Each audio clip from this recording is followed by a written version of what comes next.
Coriolanus, Act 4, Scene 5, beginning with line 62.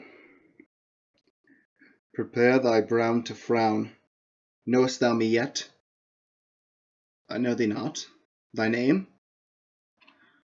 My name is Caius Marcius, who hath done to thee particularly, and to all Vauches, great hurt and mischief. Thereto witness may my surname Coriolanus.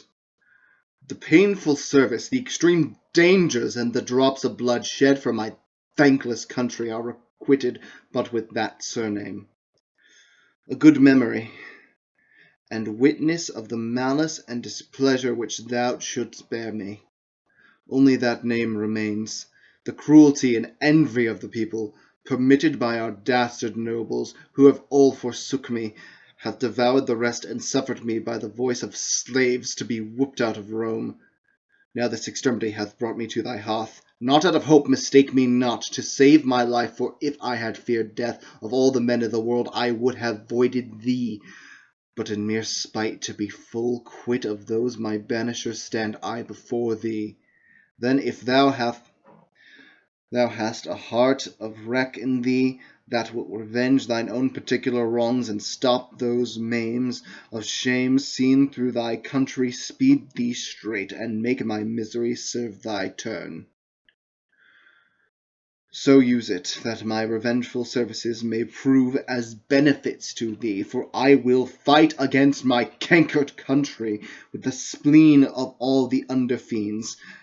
But if so be thou darest not this and that to prove more fortunes, thou'rt tired, then in a word I also am longer to live, most weary and present, my throat to thee and to thy ancient malice, which not to cut would show thee but a fool, since I have ever followed thee with hate drawn turns of blood out of thy country's breast, and cannot live but to thy shame, unless it be to do thee service. Oh, Marcius, each word thou hast spoken hath weeded from my heart a root of ancient envy. If Jupiter should from yon cloud speak divine things, and say 'tis true, I'd not believe them more than thee, all noble Marcius. Let me twine mine arms about that body where against my granite ash 100 times hath broke and scattered the moon with splinters.